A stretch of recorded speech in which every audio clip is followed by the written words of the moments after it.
So this is the postcard for our upcoming conference in Houston 2020. And this is a Zachary Drucker photograph. You've already heard about her when Michael talked about aperture in the article. And it's just a really fabulous image, so we chose that. I'm going to tell you about our organization. We're a member-based organization.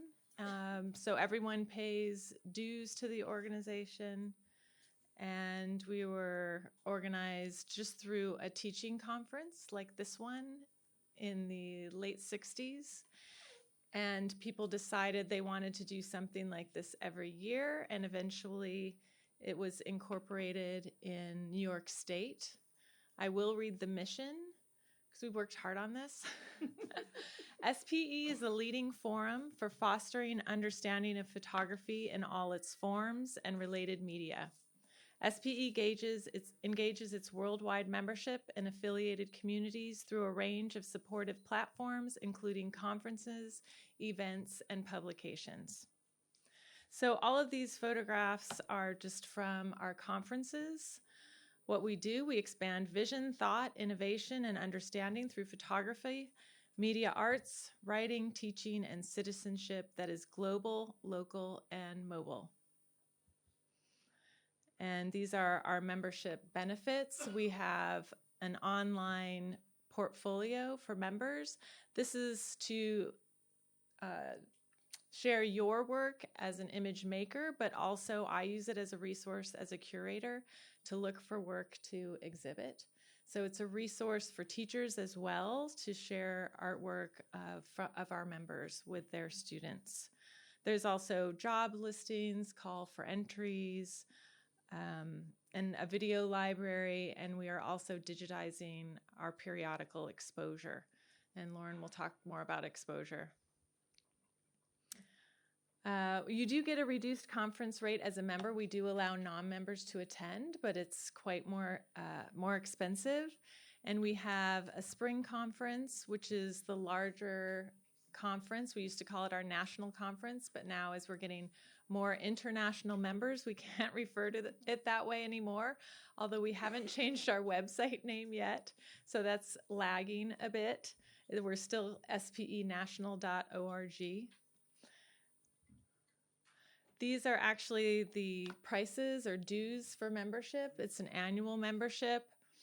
All of the board members are members at the sustaining level, which includes the NARM membership, which is North American Reciprocal Museums. So these are many museums in the United States, Canada, and some in northern Mexico.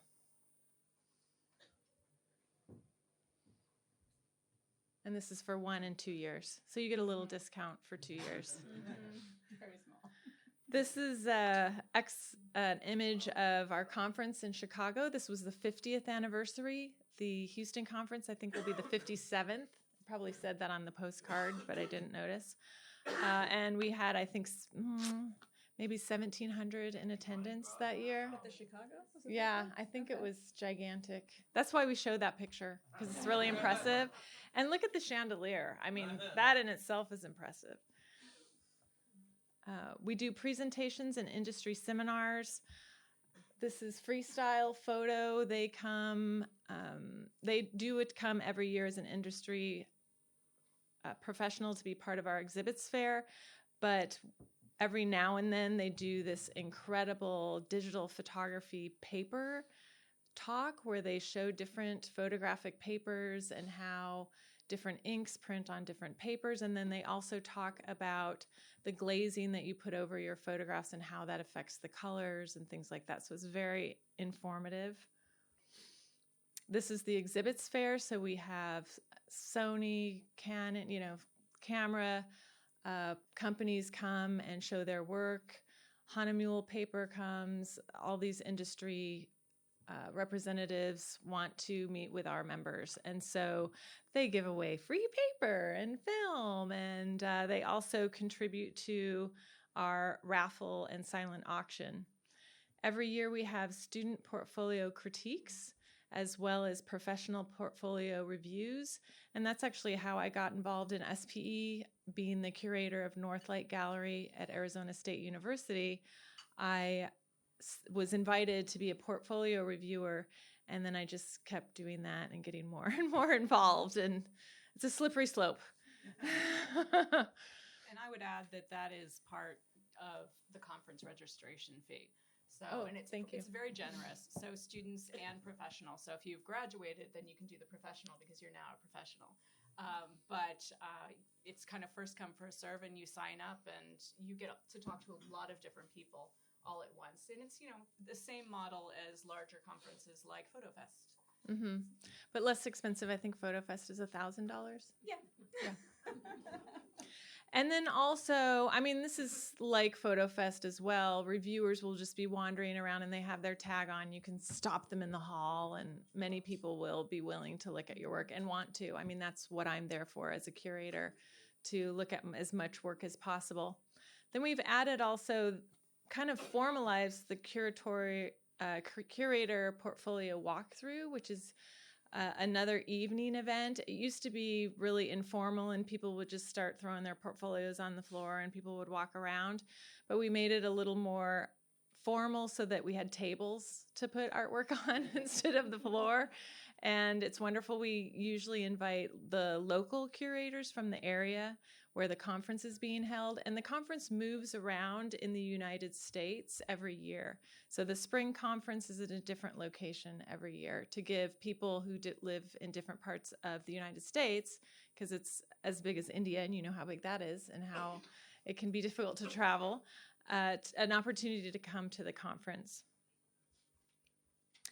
I mentioned we have a silent auction and print raffle. So our members and friends of our members will donate prints to be raffled off. What do we have? We had a student that won the Bertinsky a couple of years ago. Mm-hmm. Giant print. Maybe she paid $25 in raffle tickets and went home with that. Mm-hmm. I won a lens my first year. So. Yeah. I've never won anything. I'll sell you some raffle tickets this year, and maybe. And then we also have gallery excursions. So we coordinate with local galleries and museums, some at the university, some other off-campus galleries, and we take tours of the local galleries. In addition to that, every year we have our own exhibition on location. I'll talk about that. The dance party popped up. This is actually a Saturday night event. This is kind of the end of the conference. Everybody has fun and obviously gets a little bit silly. And we have a DJ. Although, did we ever have a band? Yes, we did in Orlando. I never go for the dance party. What? Really? Wow. Okay. It's very late. It starts at like 10 p.m. So it's after all of the talks, and then we go have dinner, and then the dancing begins. When you see academics dance, it's a sight to be. Oh, come on. It is not terrifying. It's really fun. I can dance. Anyone else here can dance? Ram, I knew you'd be a dancer.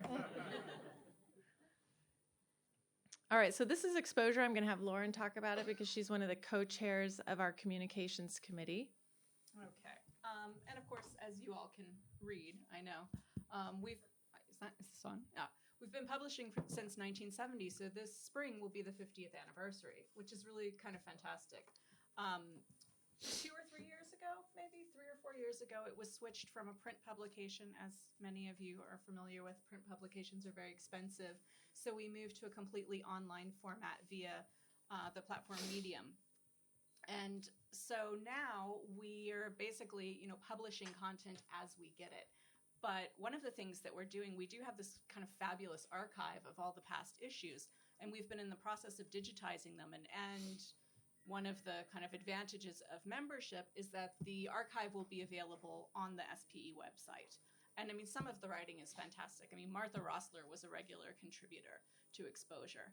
One of the things we're also doing in the next couple of months leading up to the conference is republishing some articles from the archive.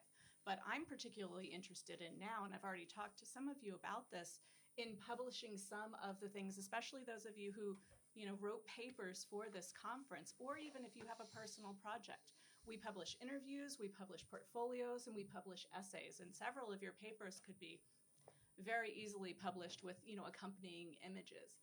Even a proposal of a portfolio of images. If you have a past project that you think is particularly relevant, if it's been published elsewhere and you have, rights to publish it again, please reach out to me, because it's, it's still a great publication line, and a lot of eyes get onto it. So in the next 2 months, we'd really like to publish a lot of content. Mm-hmm. And part of that is to show people who we met here while we've been here. And also we will be, and I think most of you know this, inviting some people to come to the conference and be on a panel about South Asian photography. So that would be a wonderful kind of run up to the panel and to promote to the members that they could come and see and meet people in person. So please. Even if you're not going to be on the panel, I would love to get content from those of you who have projects that you'd like to share. So we're not a closed member organization. It's open. You just have to pay your dues. Or get someone wink, wink, to get an institutional membership and cover your membership. We also have a SPE Partners program, which is what I'm talking about for the institutional membership at different levels. So SPE also has chapters and caucuses. So the chapters are organized by location.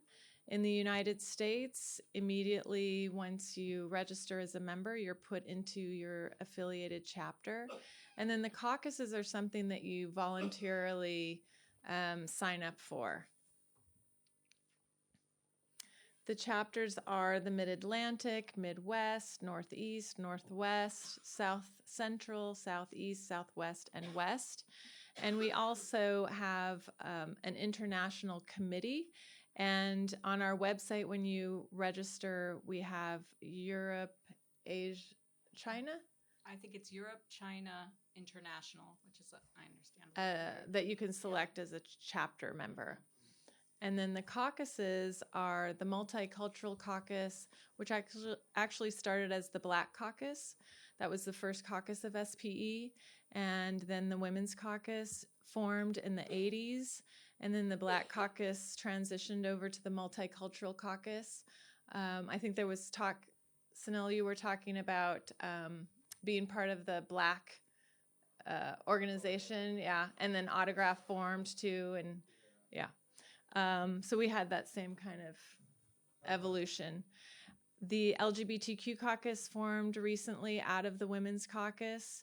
And then we also have the Contingent Faculty Caucus, which is for people who are working who are in non-permanent, non-tenured positions and working part-time. And then the High School Educators Caucus just was formed last year. So I'm going to ask Anu to talk about her experience with the caucuses. So I was a member of, is this working? Yeah. I was a member of the Multicultural Caucus, and at that time there seemed to be a need, or faculty was saying that they didn't have access to images to show more diverse practice or more of a diverse audience. So the Multicultural Caucus tried to create a registry for SPE members to access, photography from different regions of the world, but also with different approaches. And then I was part of representing the Multicultural Caucus for the national conference that happened in Newport, Rhode Island, and Rhode Island's where I live. And they were in charge that year of choosing the main speaker.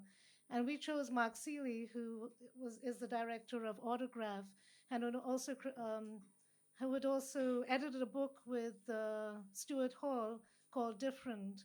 And so he gave the address that year. And Mark Seeley is actually the curator of PhotoFest, which is coming up in 2020 on Africa.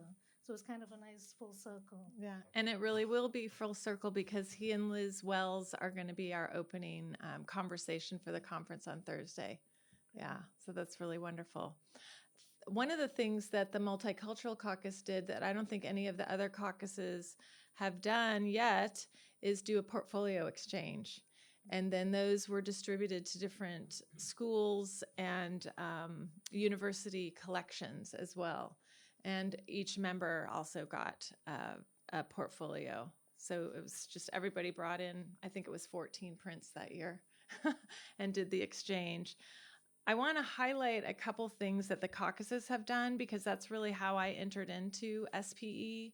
I became a co-chair of the Women's Caucus in 2003 and then was the chair for longer than was appropriate, about 10 years. But the thing that I did and was my goal over that time, we started showing members work at every single conference. So the first thing was a little carousel. It looked like a mini television that sat on the registration table and had 80 slides in it.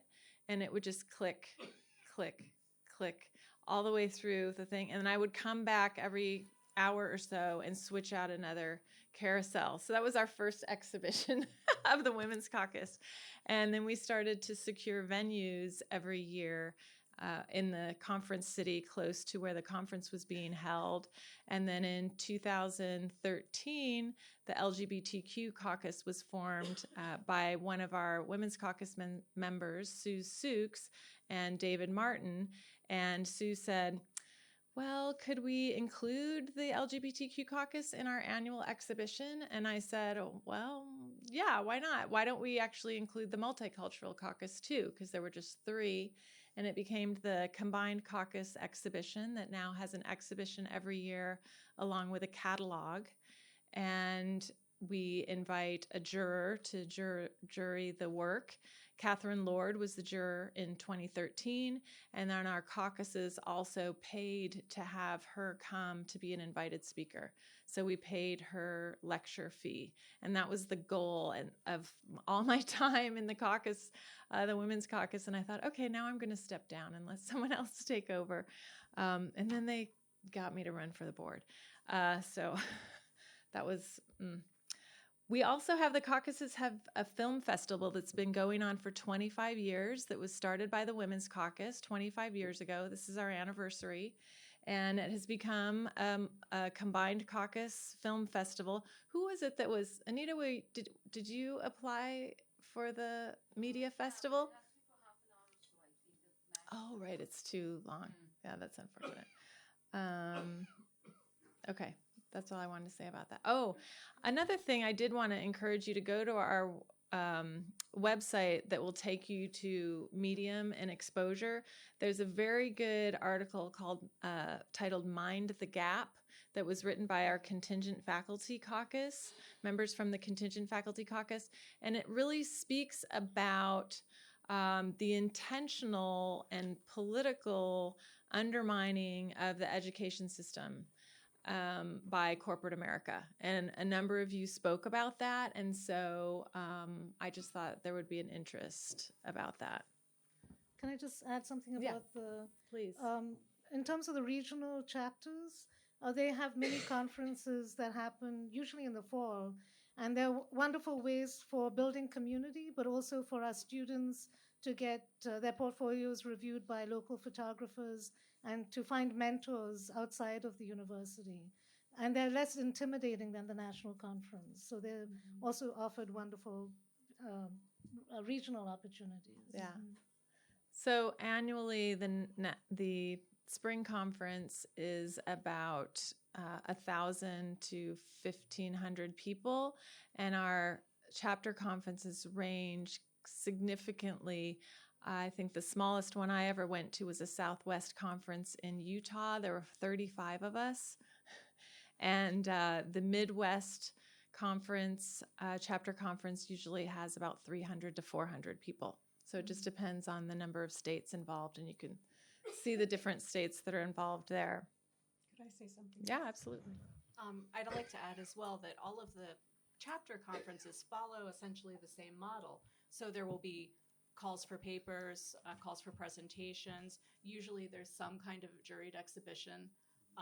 And of course, as Anu mentioned, portfolio reviews. This is also the way the spring conference works as well. So it's more intimate, it's more of a mini conference, but at each of those cases, there's the opportunity to hear from many artists and many educators and, meet other students. And also the caucus membership, you can be in all of the caucuses. You don't have to be a woman or identify as a woman to be in the women's caucus.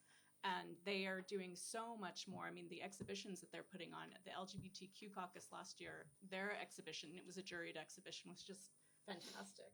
That was the combined caucus Was it? show. Oh, it was? Mhm.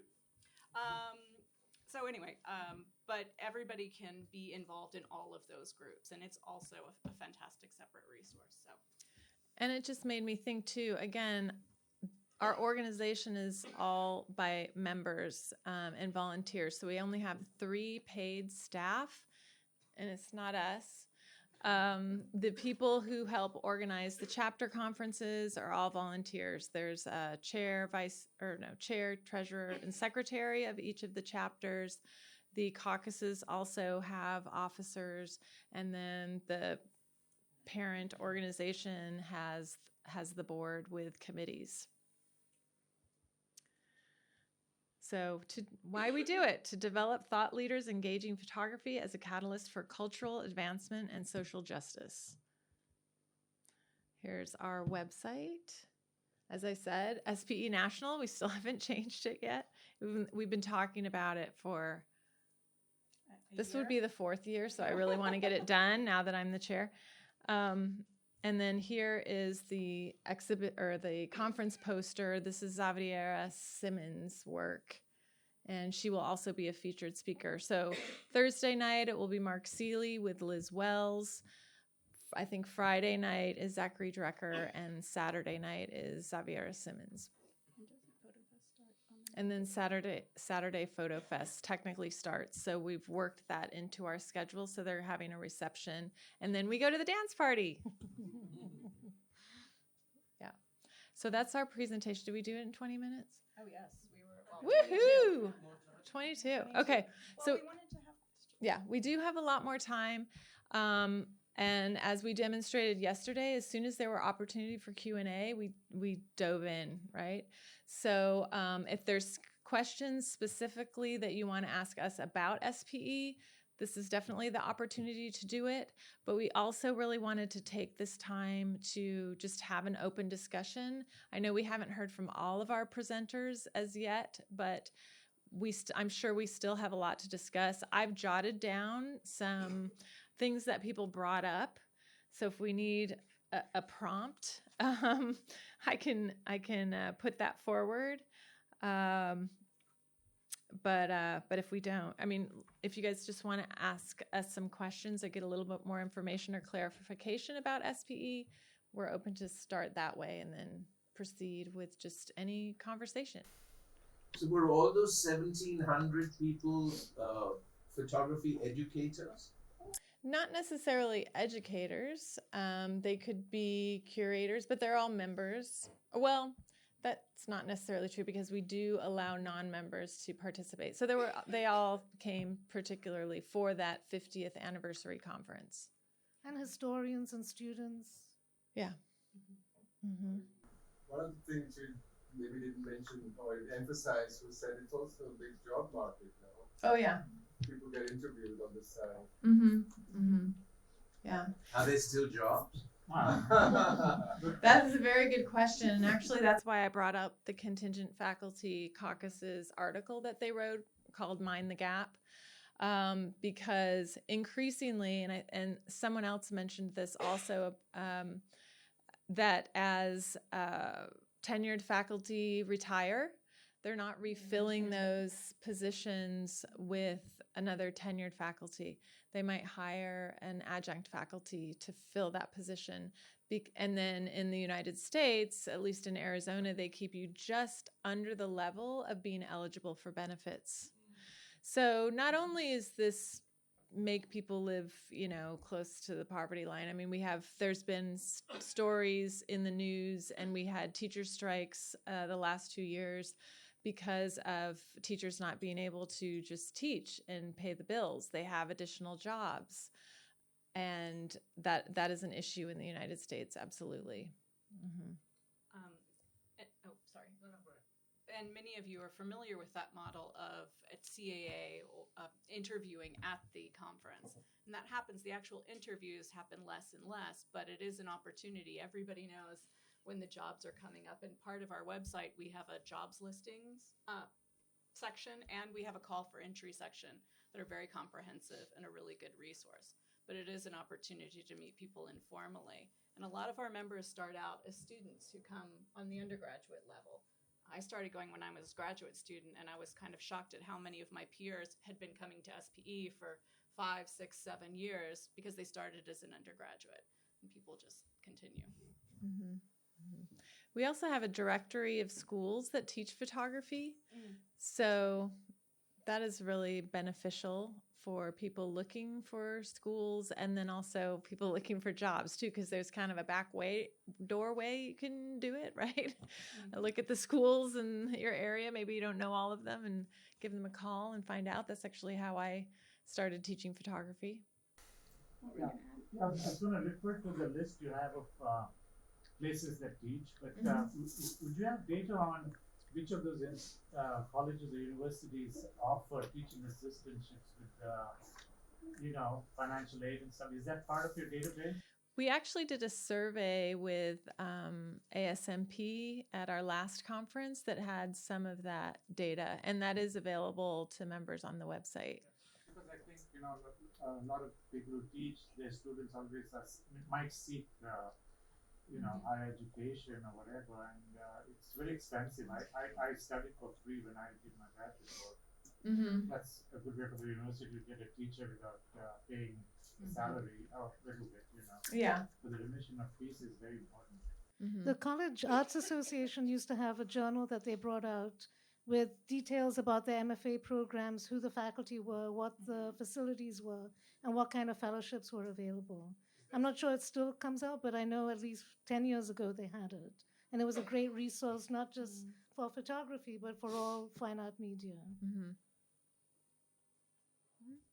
I wanted to know what the distribution of photography teachers were with high school and university level teaching. Is there a difference, or do you have that information?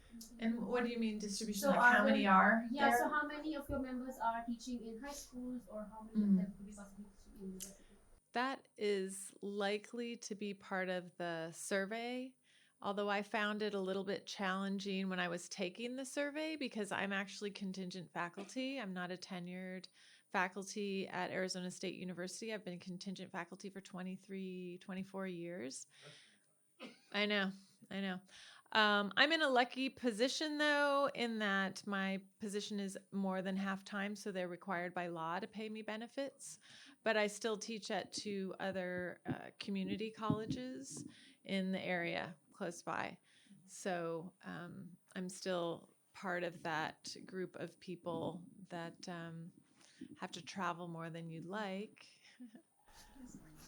Yeah, but I guess my question comes from how do a lot of photography teachers at the university level maybe came from industry practice, or maybe they're already photographers. I wonder if the high school teachers go through a different form of learning, or how do they become a photography teacher at the high school level? So in the United States, most universities, I would say at this point, require a Master's of Fine Art or a PhD to teach at the university level. It's very rare to start teaching and come from industry anymore because we do have so many MFA programs. And the high school teachers can get a master's in art education, but we also have members who are MFA graduates and end up teaching at the high school level. Mm-hmm. There's no master's in art education.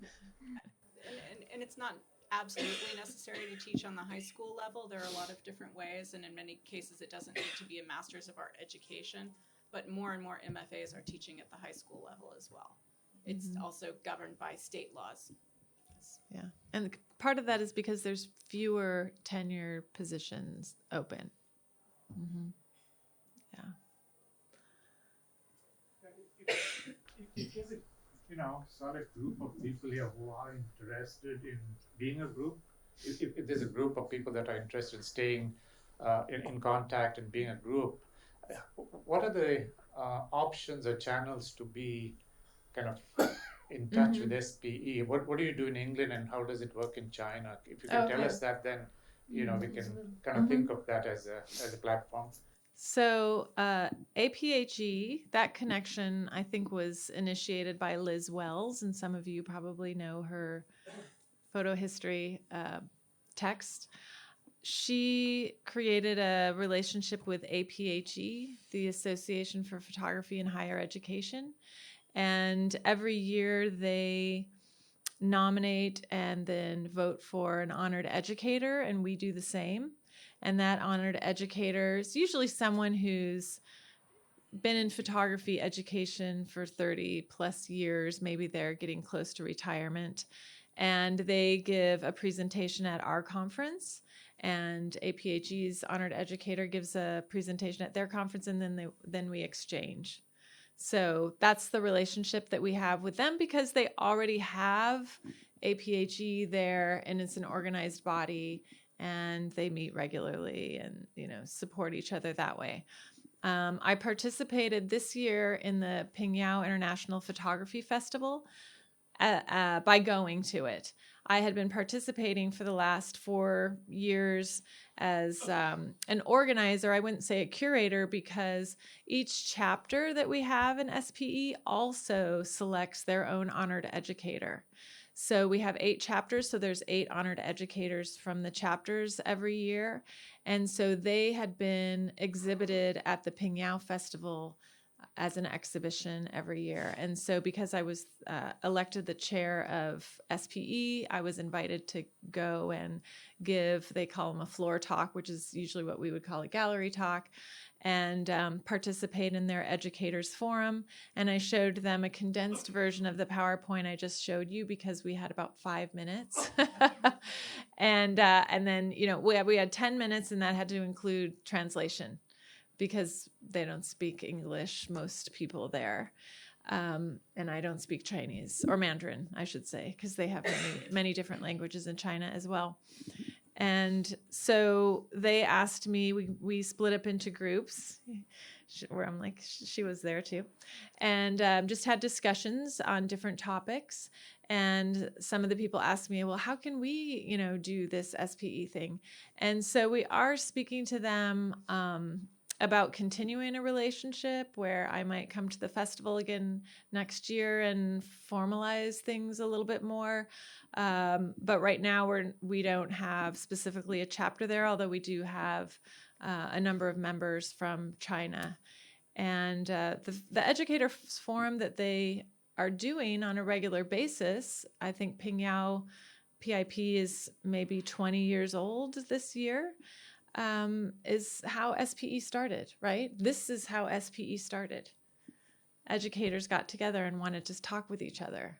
And that's how SPE started. So the thing that we require to be a chapter is that you have to have officers, you have to have regular meetings, you have to have a chapter conference in the fall, those kind of requirements, you have to have members. And most of the work of the chapter conferences are done by the chapter leadership and then the planning committee. They do get some assistance from the main office, which is in Cleveland, Ohio, but they largely function independently. So I've been saying the parent organization of SPE does not tell them what theme to do each year. They don't say, you should invite these speakers, this should be your theme, this is where you should have it. It's very independent from the parent organization. Do you want to add anything on? I think what I'd like to ask is then ask everyone here what is the needs that are needed in South Asia for photo education. What are the problems that need to be addressed for photo education? And some of those have come up in the last 2 days. And how can we address, I guess, work backwards in terms of addressing the problems and then seeing how that could fit into SPE or not. So I think maybe some of you should identify some of those problems to be considered. And strengths as well, because Absolutely, we want to yeah, carry those back and Yeah. forth. I have, yeah. Before we do that, you mentioned the conference in 1960.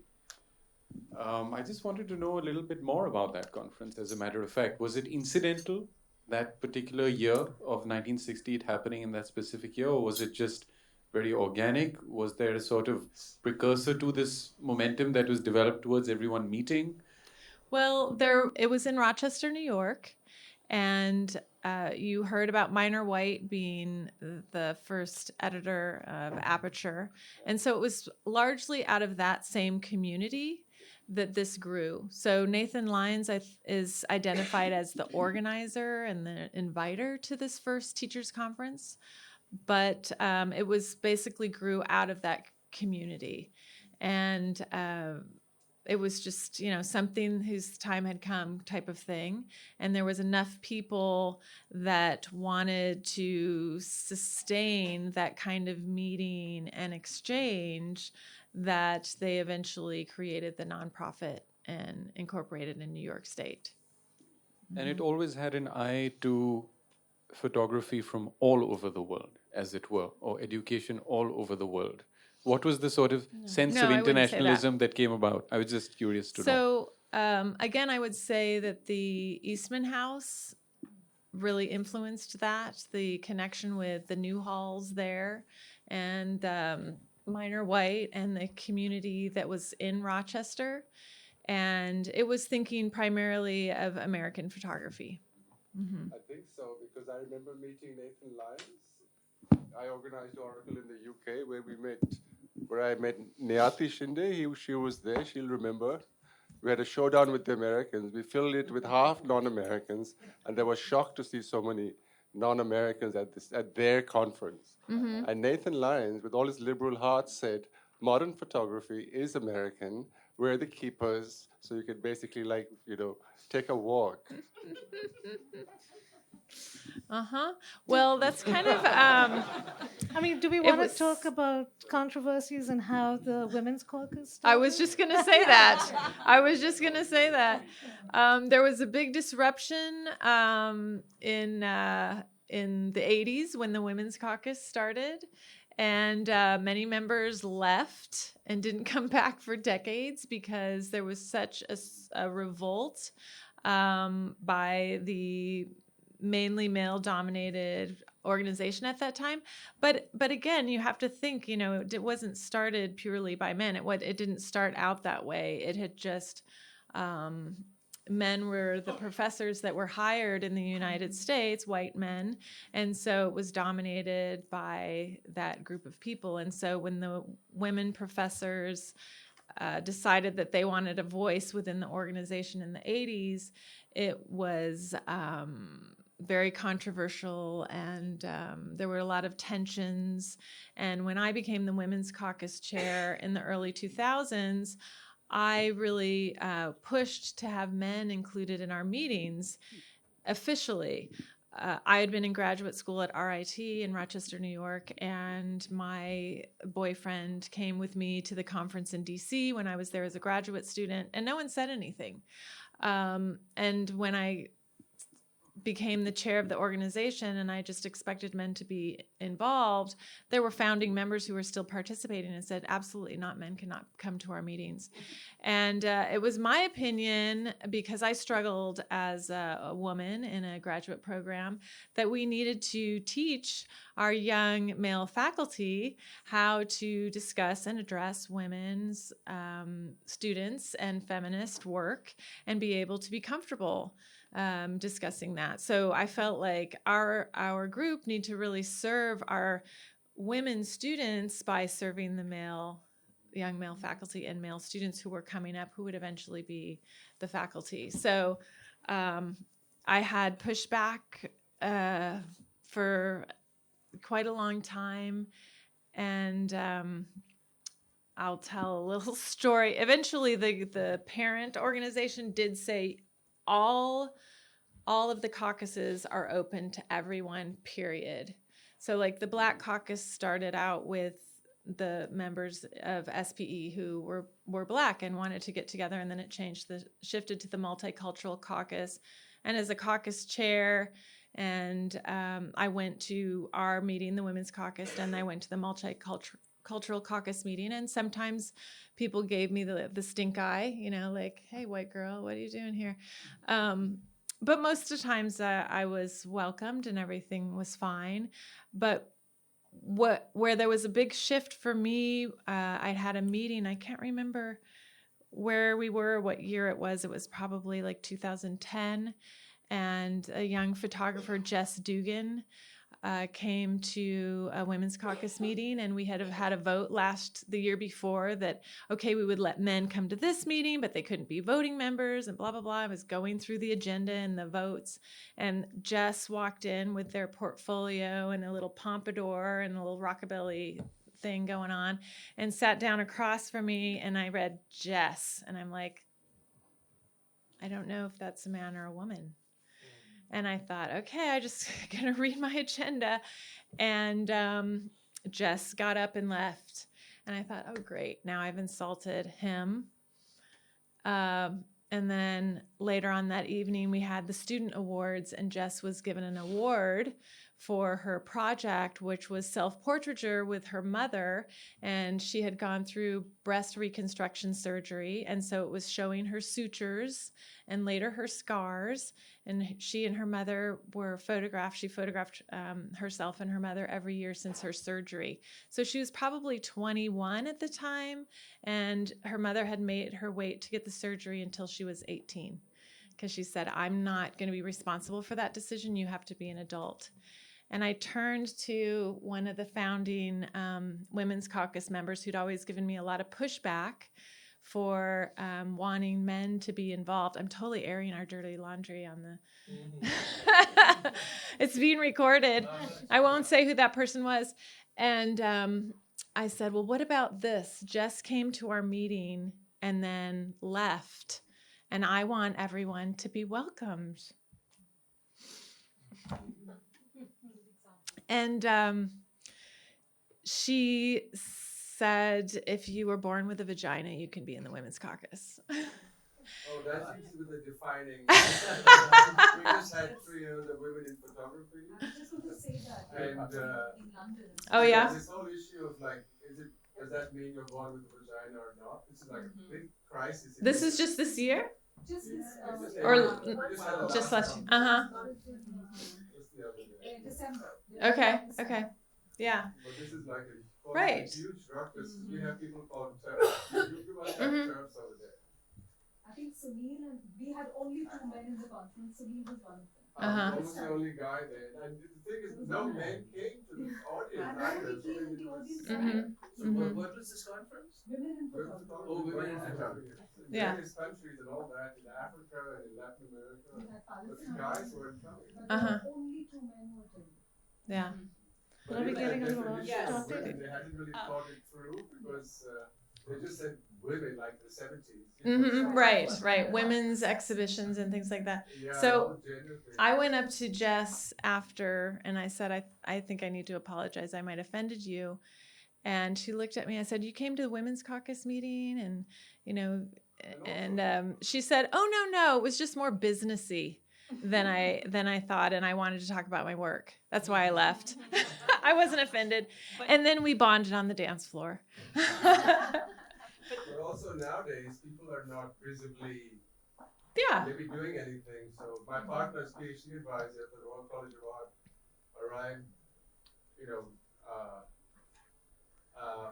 as a woman and didn't do anything, and then overnight had to be dressed as a man. And the students are doing it all the time.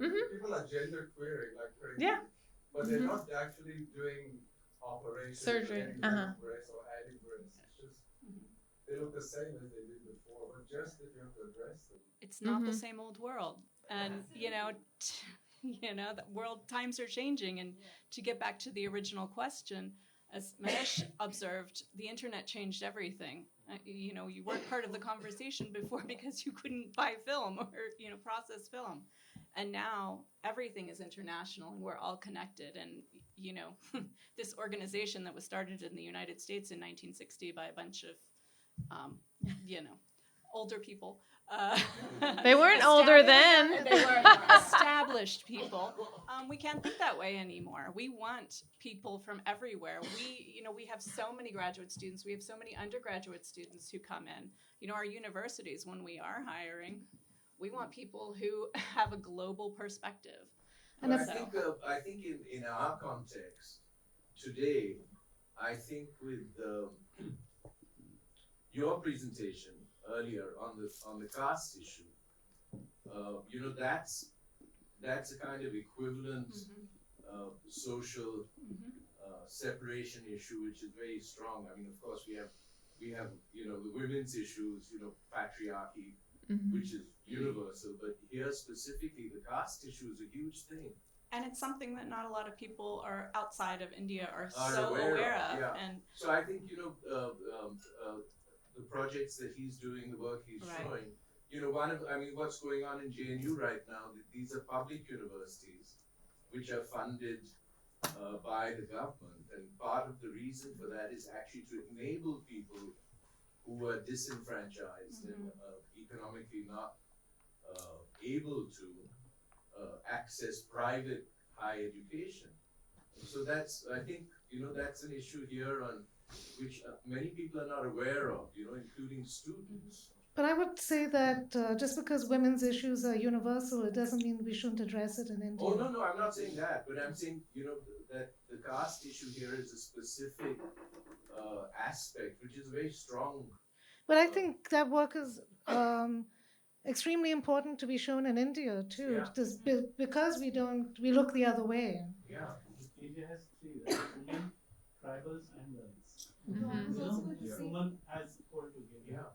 Not just separating between I was just going to add that the class and the caste issue cuts across women as well. So the problem in India is not just that there are these innocent categories of women, because I remember writing up something after the Women in Photography thing. There was a publication called for Catalog magazine. And I remember writing up something for them. And one of the things that, one of the questions that Chinar Shah asked me, because it was an interview, she said, what do you think about the role of women in India? And, in Jamia, for instance, I think that a lot of women who come from a privileged class, gender trumps, other things. So, for instance, there are disenfranchised people who come from different castes and classes. And so men of a particular class and caste may not have the same cultural capital as the women. So here women kind of take over. So I think that it's a kind of a very complicated thing in India. I don't think that one can just say that you're just by sheer force of being a woman that you're disenfranchised, because there are so many other categories here as well. Class is so important. Yeah, that's true in the United States too. Yeah. And many of my best women friends in SPE didn't come to the Women's Caucus meetings because they identified first as a person of color, so they attended the multicultural caucus meetings instead. So for them, that was more of an issue of discrimination than being a woman. So I have another question, not related to what we just discussed, but when you ask the question of what the problems are, I feel, for me, because we're a young organization, we don't have a lot of the resources. When I say resources, I mean learning material, could be a textbook or an essay that I could show to younger adults, teenagers, preteens. And I was wondering if there was existing material that is already available with SPE or a similar organization that we could share.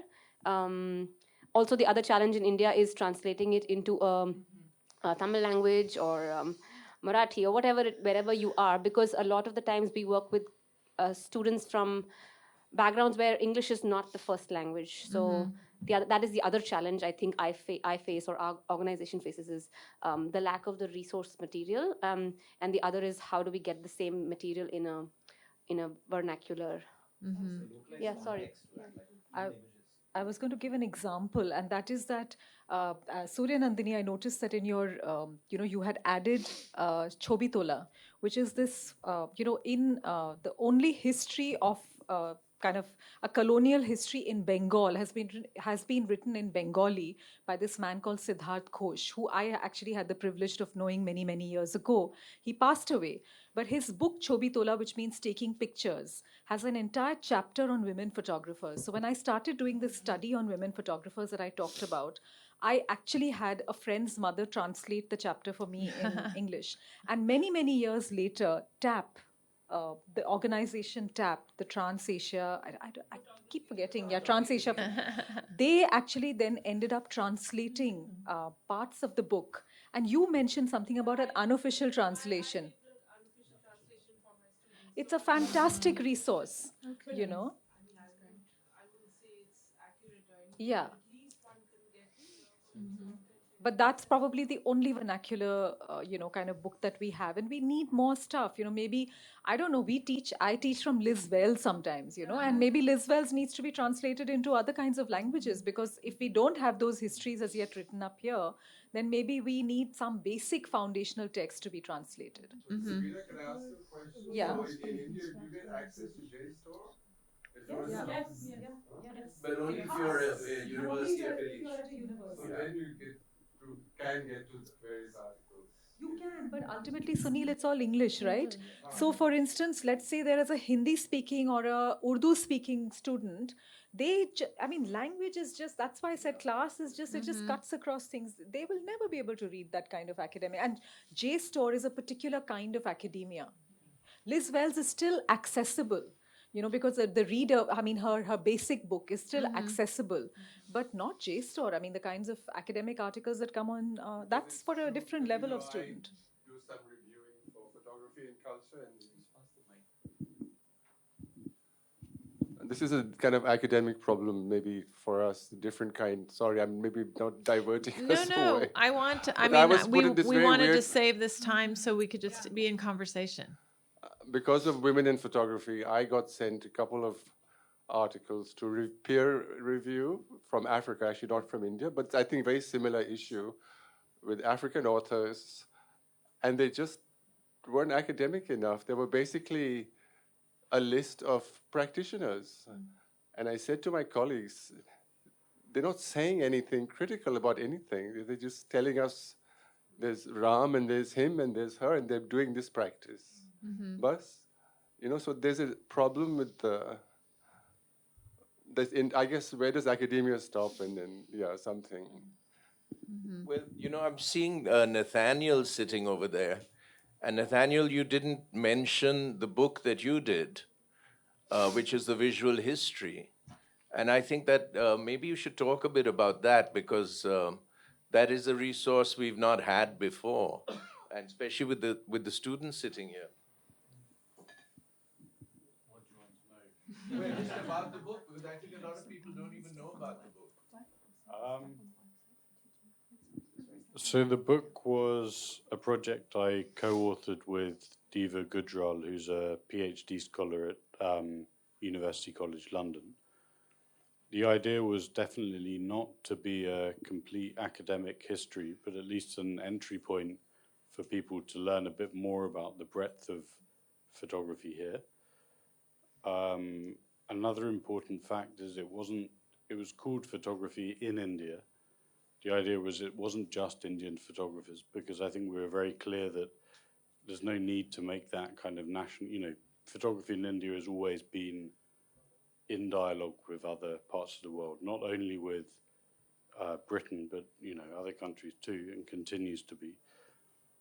And we put a limit of it being 100 photographers, and we tried to do it chronologically and thematically. So we're saying that maybe, photojournalism has its kind of heyday in a particular age, and that's how we limited the selection of that.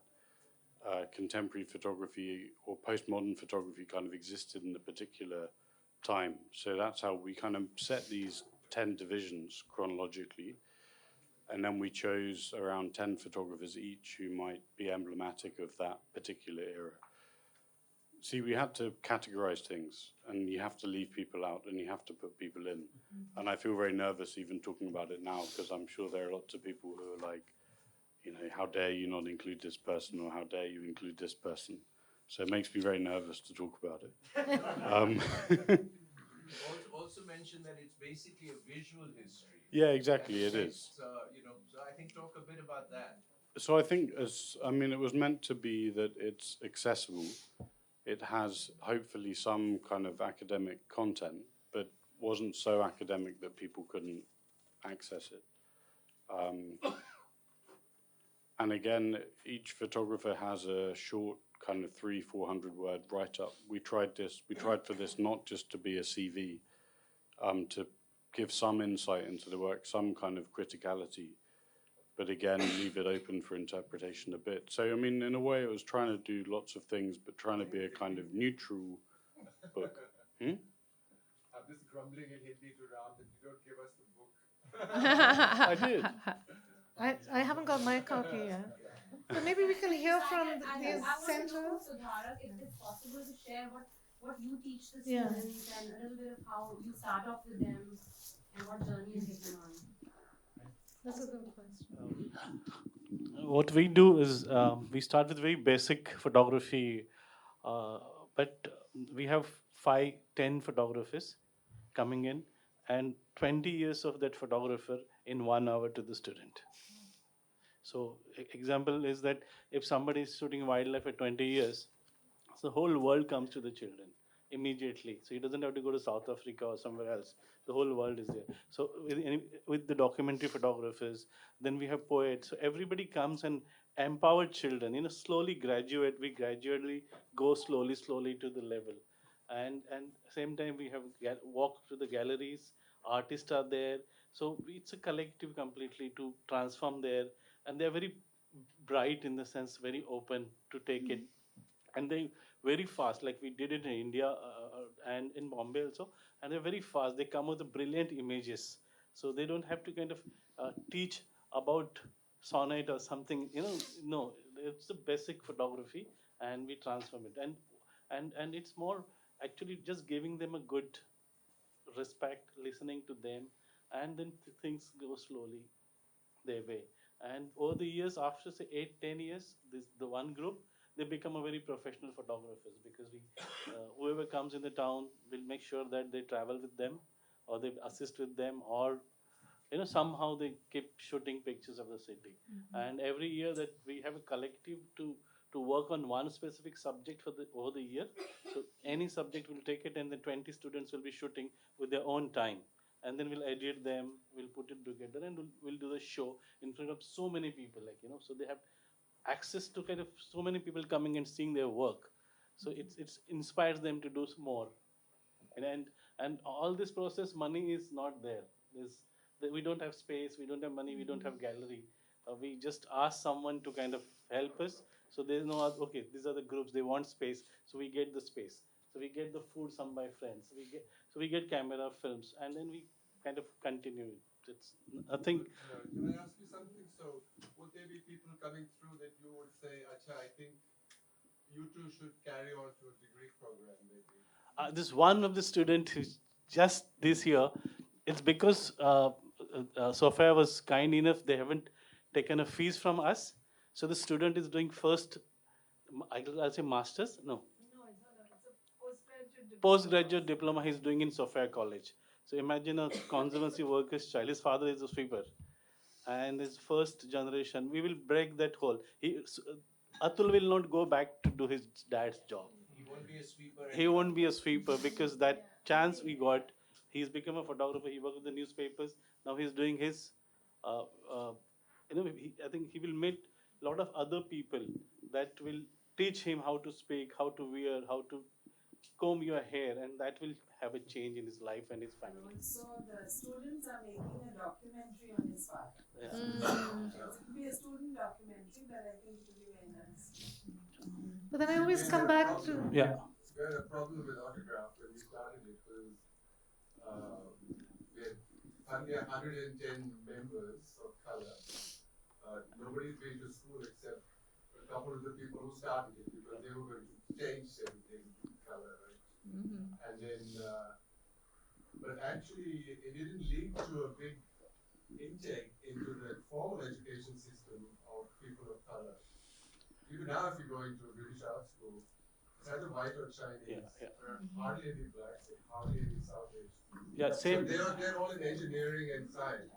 Yeah, same here. We have 5 minutes. And Yeah, same here. It's the same way it is. I mean, I think one of the questions is, and it's something that came up with some of the earlier presentations, is that are we making everyone photographers, or are we teaching certain skills for them to, see the world in a new way and know that they have options? Then what, as educators, do we have to provide these students to be able to make a living and exist? Yeah, when we do, actually, we don't want to do any more photographers. We don't do workshop to create photographers.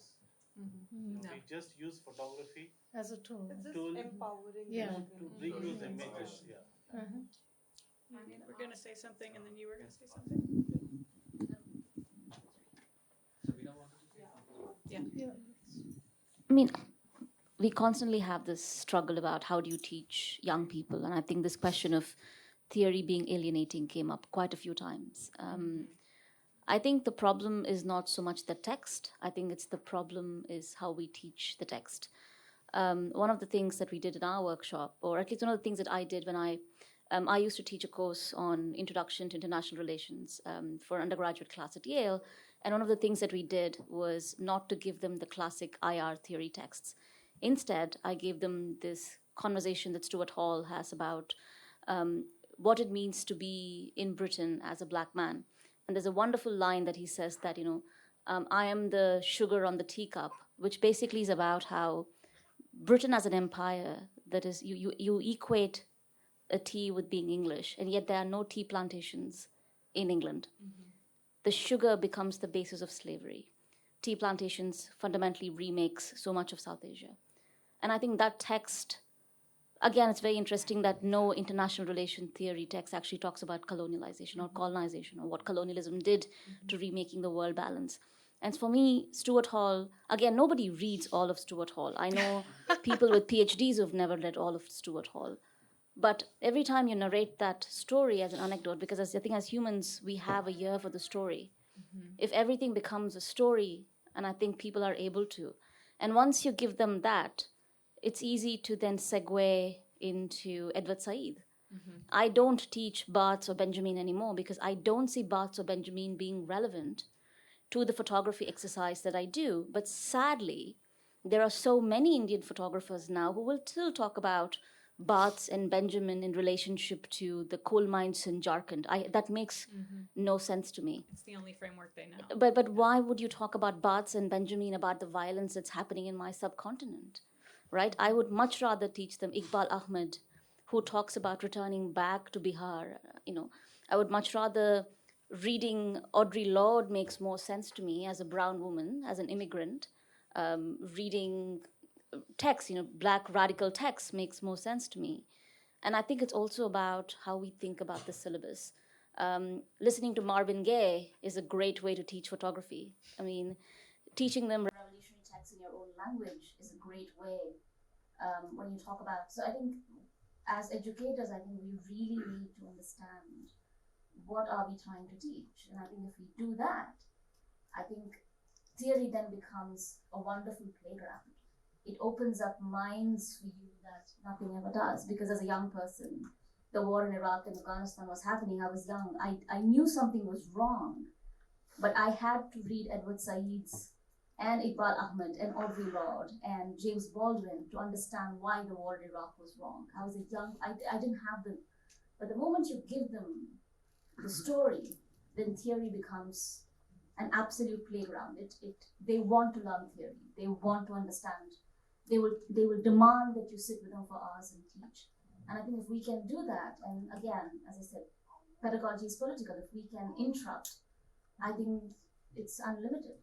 And the more opportunities we have to say this and get together and exchange these ideas, the better for our students. What were you going to say? Yeah, I have a slightly different opinion, and that is that I still believe that Bart is important, and there's a reason why I'm saying that. And I do think that the foundation is important, and then you go ahead and you move away from that. But for me, it's still important, and I'll tell you why I think Bart is important. For me, Bart becomes a starting point because I start with camera lucida on one side, which is one history of photography.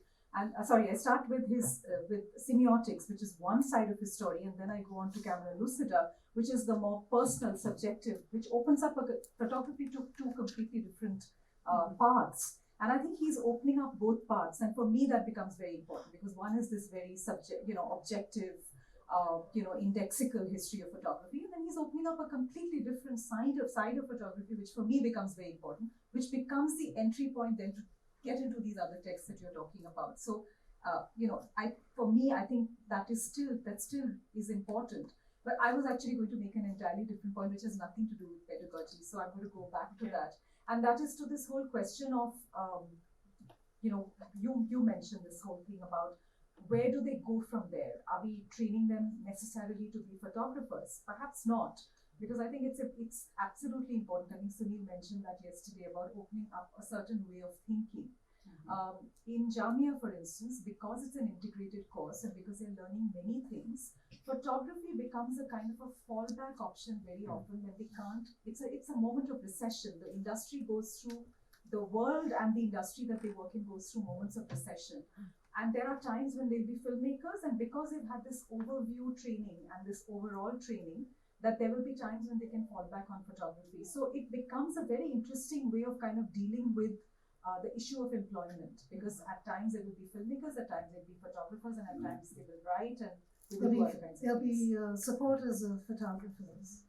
So could we just hear Surya Nandini, even if we can't answer your question, and our time is up, unfortunately. So maybe just you were going to make a point. Response, because I mean, if Azule then refers to Sontag, then you better have read Sontag. So that kind of compels you to teach every sort of text. And it even means your local journal and everything in a different language. And which is what I mean is that when we train students to write on photography, and very often their English writing is not very good, I push them to write in Hindi, and it's so much better. So and then their Bangla is even better, or their Malayalam is even better. And then you say so you write. You say okay, you've submitted the English text to me. It's okay. It has these issues. Translate it and write it in your language and try and publish it in a local daily. Do that kind of thing. So I think to push them to do that, so that now at least people who then read photography have access to it in their own language. So I mean, JNU, where you can translate anything into anything. So you should pass on those translations. We can continue this conversation later at dinner and over tea, but I think we have a break right now. I think it's a crucial point when you're talking about Roland Barthes or Derrida, etc. Which everyone is mentioning, Walter Benjamin. Now the philosophical and political texts, which are translated into almost every Indian language and accessible to many students, are texts from the left. You've got all of Lenin, you've got all of Rosa Luxemburg, you've got extensive philosophical texts from the left, which are not maybe aren't as much. It would be really the hardcore left, and there are many students who read this and are aware of it, and it's part of actually their Foucault is not. That's what I mean. It's the core left text, and that's something to remember, because there is a base, theoretical base.